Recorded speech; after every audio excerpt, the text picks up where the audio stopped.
So, what's the first thing that pops into your mind when you think of Vietnam? Last summer, we headed to Davao village to become English teachers. After a 6-hour sleeper bus ride into the gorgeous village, famous for its rice terraces and Hamon tradition, we were greeted with warm smiles from locals, young and old, ready to learn. And our Yuli's friend, they made us feel at home right away. We weren't just here to have fun. Our lessons were packed up with local culture. For example, in our Fancy Mountain lesson, students learned how to buy tickets, find their way there, and practice English through role play and games. When the lesson ended, we actually went to Fancy Mountain. It was our first time on the local chain, and the mountain views were breathtaking. Even though it rained and we were soaked, we still loved all the way to the cable car station.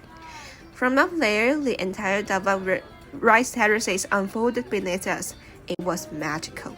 Over these 2 weeks, everyone had their own mission, but we all shared the same heart for service.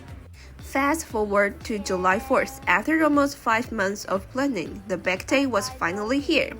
We met at school, got a sweet surprise blessing from a senior at church. Once we landed, we rehearsed our lessons one last time, then called us into bed.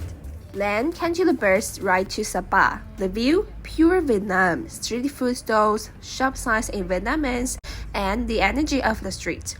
That night, we had our first team reflection section, fully in English. At first, it was a little awkward, but by the end of the trip, English just flowed. Finally, we got to meet our students. For the icebreaker, Yvonne came up with a super fun game called Big Watermelon, Small Watermelon. And wow, so many more people showed up compared to the winter trip. Samuel and Kathy explained how to sort different types of trash. And the students take notes like it was the most important task of their lives. It feels so rewarding. Some things hadn't changed since winter, like the mom who came to the class with a baby on her back. She followed the lesson while our leader, Jenny, held the baby. Summer in Davao village is gorgeous. The rice terraces were lush and green. And just looking at them during breaks made all the teaching stress melt away. In the morning, Yvonne and Samuel lead the Sabbath Town lesson. Afternoon speaking practice. We invite a few students to act out the dialogue on the stage. To our surprise, the most outgoing kid in class, Brian, was shaking the whole time. Relax, Brian, you are way too tense. Casey and Daphne lead our handicraft lesson, where students learn about traditional Hamon weaving in English. In the afternoon, we tried big wax painting. While enjoying, we chatted with our Yuli's friends. Of course, as proud Taiwanese, we couldn't resist when we spotted bubble tea in the village. The night with our usual reflection section, but now speaking English felt natural. Teaching by day, reflecting by night. Every single day in Vietnam felt so full.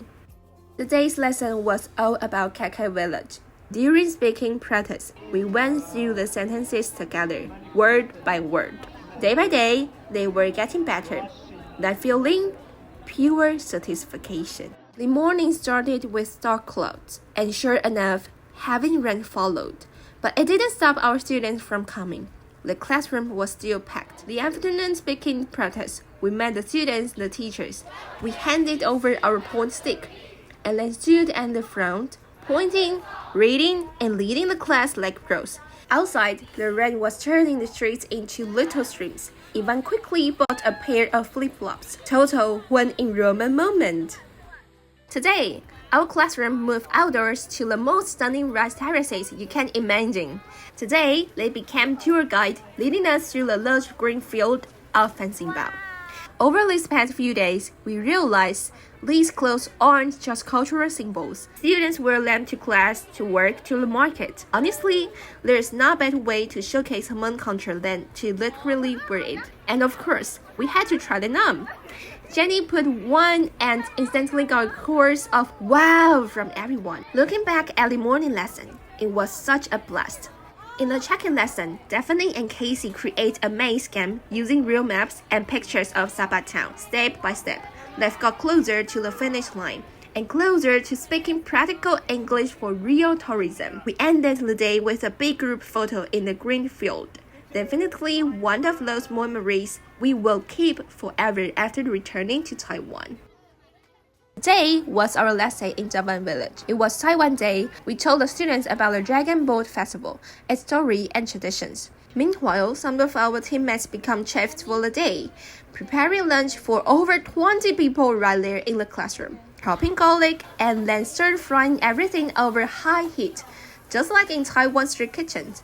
Watching Samyang cooking was like watching a performance. Onions and pork dancing in the wok, and when the dishes hit the table, they're looking amazing. No surprise, everyone couldn't wait to dig it. After lunch, it was time for goodbye. They stood on stage and shared their thanks in simple English. So did the teacher and our Yuli's partner. We even ran into one of our students. She worked there, and when she saw us, she burst into tears. And then the final farewell, Yuli sang a song for us. And as we boarded the bus, we waved through the window to our partner and to Davao Village. The memories from this day will stay in our hearts forever. Looking back at the whole semester of preparation, it all started with 9 planning meetings. From getting to know each other to divided up the lessons, we built our teaching plans from scratch. Each lesson went through at least 5 rounds of edits. The more we revised, the clearer we became about what we truly wanted to bring to our students. These 2 weeks of services planted seeds in our team, in the locals, and in the Yuli's partner. We don't know when we'll meet again, but serving others is addictive. The memories we made together are already sprouting in our hearts, waiting to grow into the strongest trees.